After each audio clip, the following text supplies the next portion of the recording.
cocaïne fait partie des drogues les plus destructrices au monde. Elle détruit des vies, rend rapidement accro, abîme gravement la santé, elle pousse à des comportements dangereux et ruine les relations personnelles, le travail et l'équilibre. Côté réputation, difficile de faire pire. Mais c'est grâce à ça qu'aujourd'hui, au-delà de s'en méfier, on choisit de s'en éloigner. Maintenant, la masturbation sans porno. La masturbation sans porno. Est-ce que c'est dangereux? Problème numéro 1. Ça ne devrait pas être une question. Problème numéro 2. Ça ne devrait pas autant diviser. Problème numéro 3. La masturbation est la drogue la plus destructrice au monde et pourtant, personne ne veut l'accepter. Tu n'es pas d'accord avec moi? Premier chapitre. Pourquoi la masturbation est plus destructrice que la cocaïne? Je vais vous raconter l'histoire de la grenouille dans la marmite. Si vous chauffez l'eau trop vite, elle tentera de s'échapper. Mais si vous augmentez la température lentement, elle reste jusqu'à mourir sans même s'en rendre compte. La masturbation, c'est le même principe. Une éjaculation ne va pas te tuer. Je dirais même qu'elle n'aura aucune conséquence la première fois. Ni la deuxième, ni la troisième, ni la quatrième, ni la cinquième, ni la six. Attendez, à partir de combien de fois on devient accro à la branlette? Parce que la cocaïne, ça se remarque assez facilement. Tu commences à y penser de plus en plus, ta consommation augmente au bout d'un mois. Tu commences à te gratter et surtout, ton corps se dégrade. Tu maigris à vue d'œil. Maintenant, la branlette. Est-ce que vous avez déjà ressenti ce genre de symptômes? Mis à part le fait d'y penser de plus en plus souvent et d'avoir une pratique qui devient plus fréquente, moi, je me suis branlé pendant une longue période. Mais pour autant, je n'ai jamais vu mon corps se dégrader. Et c'est là que la masturbation met une vitesse à la cocaïne. Pourquoi? Tout simplement parce que l'homme est un être social. Tu peux jouer le mal alpha autant que tu veux, le regard des autres aura toujours un impact sur tes actions. Prendre la cocaïne, au bout d'un mois, ça se verra et tu seras vu comme un schlag. Tu peux te branler toute ta vie et mentir, personne ne le saura. Déjà, sans même que j'ai besoin de vous dire pourquoi la masturbation vous détruit de l'intérieur, le simple fait que ce soit une action qu'on peut pratiquer tranquillement, sans être jugé, qu'elle soit gratuite et accessible partout, à n'importe quel âge, en fait déjà une pratique dangereuse. Après, comment en vouloir à ceux qui en abusent? Beaucoup de pratiquants nous vendent ses bienfaits. Les deux qui reviennent les plus souvent sont celui qui dit que ça te permet de mieux apprendre à connaître ton corps. Bon, j'ai envie de te dire, ok, pourquoi pas une branlette de temps en temps, voire 2, voire 3, voire 4, voire... Putain... À partir de combien déjà ça devient une addiction? Et puis t'as l'autre, mon préféré, la réduction du stress. En tant qu'ancien player pro, maintenant Hall of Fame, je ne peux qu'approuver ce bienfait. Je dormais comme un bébé. Comme la masturbation est une pratique accessible très facilement, hein, pourquoi on perdrait notre temps à chercher d'où vient ce stress? On a la facilité au bout des mains. Chercher à comprendre notre comportement, c'est un processus trop chiant. Alors, direction la facilité, un petit coup d'asticage et puis voilà, on repousse le stress. Ah bah oui, en te masturbant, tu ne réduis pas le stress. Tu le repousses jusqu'à ce que la dopamine que tu as reçue ne fasse plus effet. Tu sais, la dopamine que tu as obtenue et que tu ne mérites pas. Oui, que tu ne mérites pas. S'il y a bien une dopamine qu'il faut mériter, c'est bien celle liée au sexe. Contrairement à celle liée à la nourriture, elle n'est pas vitale, mais elle reste importante pour une raison simple. Elle façonne les hommes. Pour les femmes, je sais pas, mais pour les hommes, est-ce que vous vous êtes déjà demandé si la masturbation n'existait pas? Comment vous auriez fait pour assouvir cette pulsion? Quand on ne peut pas se masturber pour évacuer cette tension, il ne reste qu'une seule solution. Plaire aux femmes. Mais plaire aux femmes, si tu n'as rien à offrir dans tous les sens du terme, c'est compliqué. Pourquoi elles voudraient de toi? Une fois que tu comprends ça, tu rentres dans une dynamique de transformation. C'est quoi une dynamique de transformation? Pour faire simple, si tu ne prenais pas le raccourci facile qu'est la masturbation pour calmer tes pulsions, tu mettrais toute ton énergie ailleurs. Tu chercherais à devenir plus intelligent, plus beau, plus musclé, plus riche. En bref, tu ferais tout pour devenir, avec moi, ta meilleure version de toi-même. Oui! Parce que les femmes aiment les hommes qui se respectent. Et vouloir être un homme meilleur chaque jour est sûrement le plus bel acte qu'un homme puisse avoir envers lui-même. Mais... la masturbation détruit tout ça. Et elle le fait de la manière la plus vicieuse possible. Sans que tu t'en rendes compte. On a dit juste avant que la masturbation a des bienfaits, comme réduire le stress. Mais, est-ce que vous savez à quoi il sert le stress? Le stress, à la base, c'est un mécanisme de survie. Il te rend plus vigilant, plus concentré, plus attentif. C'est lui qui te dit « bouge, réagis, réveille-toi ». C'est une sorte d'alarme naturelle. Maintenant qu'on sait à quoi sert le stress, vous savez comment on attire les opportunités? En passant à l'action.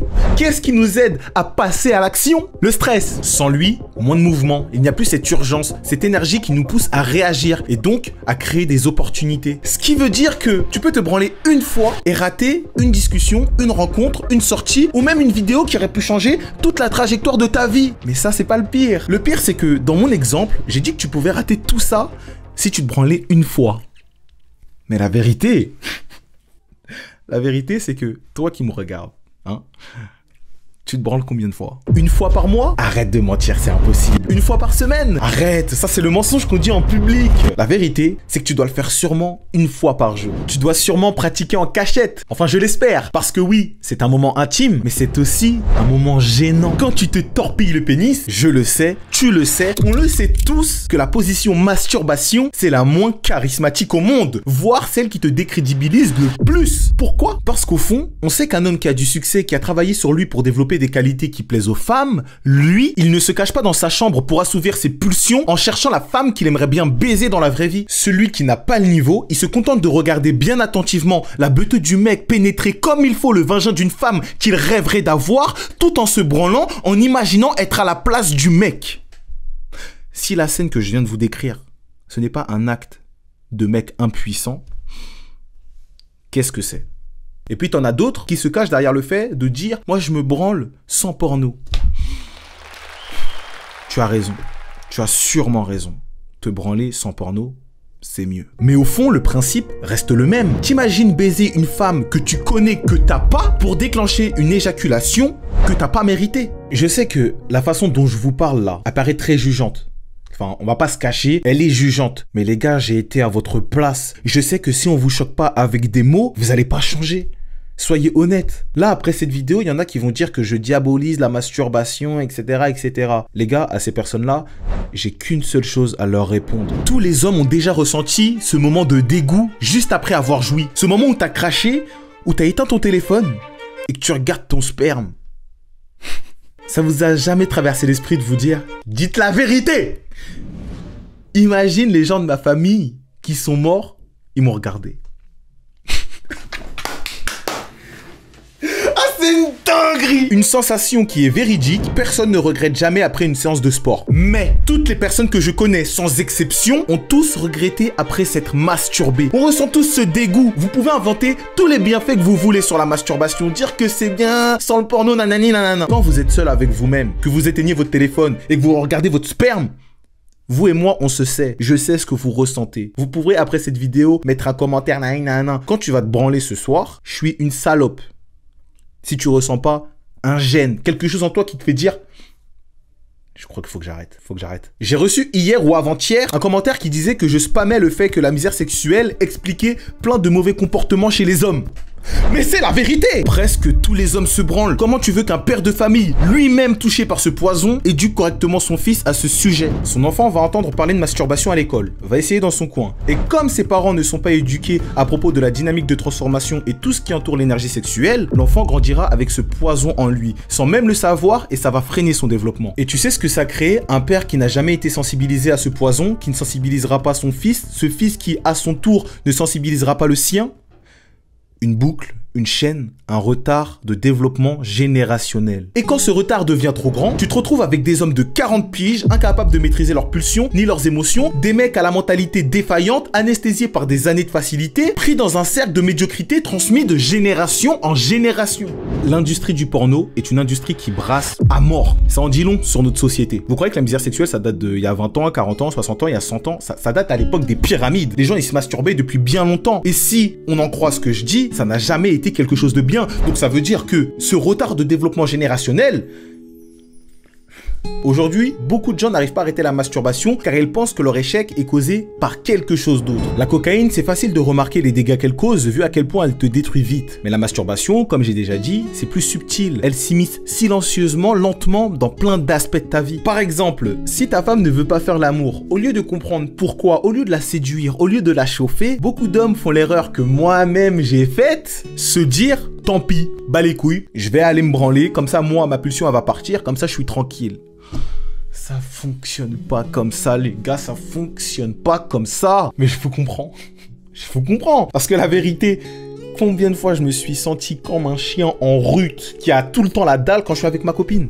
Et cette sensation, c'est vraiment la pire. Comment t'es frustré quand tu vois que ta meuf, elle est pas réceptive. C'est trop facile de se dire, bah je vais aller me branler, comme ça j'ai pas d'effort à faire. Mais ça fonctionne pas comme ça les gars, la vérité. Pour moi, un vrai homme, ça communique avec sa partenaire. Ça lui demande comment elle aime être excitée, comment elle aime être séduite. La masturbation, dans plein de contextes, ça détruit silencieusement des choix qui, au premier abord, tu peux croire qu'ils étaient pas importants. Mais lorsque tu les cumules, tu te rends compte que là en fait, ça t'a éloigné d'une vie que t'aurais kiffé avoir. Maintenant, je vais te poser une question qui va sûrement te surprendre, mais qui va aussi piquer ta curiosité. Ok. Est-ce que tu aimerais ressentir la même sensation qu'une éjaculation, mais sans te masturber? Trouve un domaine, trouve une activité qui te plaira vraiment. Ensuite, travaille, charbonne autant que tu peux. Au début, c'est vrai, tu ressentiras pas grand-chose à part la fierté d'être passé à l'action. En termes de dopamine, c'est très faible. C'est comme manger un plat simple quand t'as faim. Les jours passent, les mois passent, les années passent, et là, ton travail commence à payer. Tu fais des vues, les gens commentent, et là, ça devient excitant. Je te dis ça parce que moi, j'en suis là aujourd'hui. Quand je bosse sur une vidéo et qu'elle commence à fonctionner, toutes les notifications que je reçois grâce à vos commentaires, c'est ultra jouissif.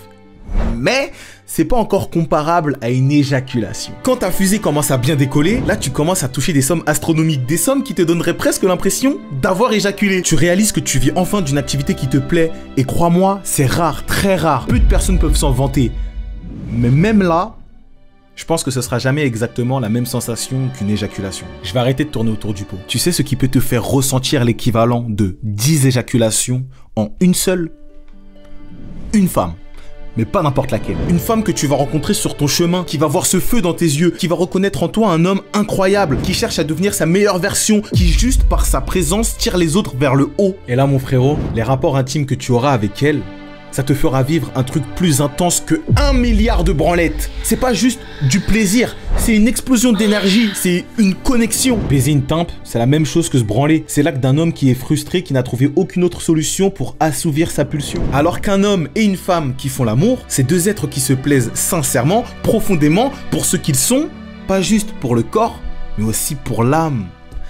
Et sur cette belle phrase, il est temps de passer à la conclusion. Je sais que réduire la branlette, c'est pas quelque chose de simple. Il suffit pas que de le vouloir, il faut aussi avoir la raison. Moi perso, j'ai réussi à arrêter grâce à ma copine. Je savais qu'elle en avait une mauvaise image. Et au lieu d'affronter ça, j'ai préféré lui mentir. Et je me branlais en cachette. Puis un jour, j'ai décidé d'arrêter de mentir. Je sais plus comment, je sais plus pour quelle raison, mais bref, en plein développement personnel sûrement. Je me suis dit, pour moi comme pour elle, si on veut aller de l'avant et être meilleur, il faut de l'honnêteté dans le couple. Donc, si je me branle, je te le dis. La vie de ma mère, j'ai jamais eu besoin de lui dire. Après cette phrase-là, je me suis dit, si je mens, c'est comme si je me trahissais. Et comme du coup, si je me branlais, je devais lui dire, en fait, c'était impossible. Je voulais pas avoir cette image de mec qui se branle dans ses yeux. Maintenant, c'est à vous de trouver votre raison d'arrêter. Parce que sinon, ça va faire comme la vidéo de Léo Duff sur TikTok. Après la vidéo, tu vas réaliser, tu vas dire, ah vas-y, il faut que je réduise jusqu'à arrêter. Mais si t'as pas de raison, ça sera juste une question de temps avant que ça redevienne comme avant. Pour arrêter une addiction, faut une vraie raison. Un truc qui va t'aider à changer pour de bon. Peut-être une femme qui te plaît, à qui t'as envie de plaire. Peut-être que t'as envie de devenir plus attirant aux yeux de ta femme. Ou peut-être que t'en as juste marre de pas avoir de succès avec les femmes. Peu importe la raison, du moment qu'elle vient de toi et qu'elle est vraie. Moi, je vais pas te mentir. En ce qui me concerne, si cette vidéo t'a fait réaliser à quel point la masturbation est un poison lent, discret et silencieux, mais ultra destructeur sur le long terme, alors moi j'ai déjà tout gagné. Ça fait 3 ans que j'ai arrêté de me torpiller le pénis et j'ai jamais eu autant de résultats que les 3 années qui ont suivi. Je sais qu'il y en a qui disent beaucoup, ouais, j'ai arrêté pendant 1 mois, 2 mois, 3 mois et je vois aucune différence. Je dis pas que les résultats ils vont arriver d'un coup. Les gars, les choses qui en valent la peine prennent du temps à arriver. J'ai pris le temps d'aller à la salle. Aujourd'hui, j'ai un corps que j'adore. J'ai maigri, j'ai pris du muscle. J'ai lu pour m'ouvrir au savoir. Ce savoir qui a amélioré ma réflexion. Cette réflexion qui me permet de faire des vidéos qui plaisent. Les choix s'accumulent. C'est comme l'effet domino. Aujourd'hui, je m'approche des 10 000 abonnés. C'est un objectif qui a été très dur à atteindre. Je dis pas que vous, votre chemin, il sera aussi dur que le mien. Mais ce que je sais, c'est que de l'autre côté de votre mauvaise habitude, il y a une version de vous qui a une vie beaucoup plus épanouissante que celle que vous avez actuellement. Maintenant, c'est à vous de choisir. Quel type d'homme vous avez envie de devenir? Le savoir est une arme. Maintenant, vous êtes armé. Au début de la vidéo, j'ai dit que le poison le plus destructeur était celui qu'on ne voit pas. À la fin de la vidéo, cette phrase a évolué. Le poison le plus destructeur n'est plus celui qu'on ne voit pas, c'est surtout celui qu'on accepte. Prenez soin de vous. Et ensuite de vos projets. C'était Big Slay. Big love sur vous tous. J'ai juré, je vous juge pas. Je suis comme vous, j'aurais été à votre place, j'aurais été pareil. Mais je le suis pas. Donc, Force à vous. Je vous dis à bientôt. Bah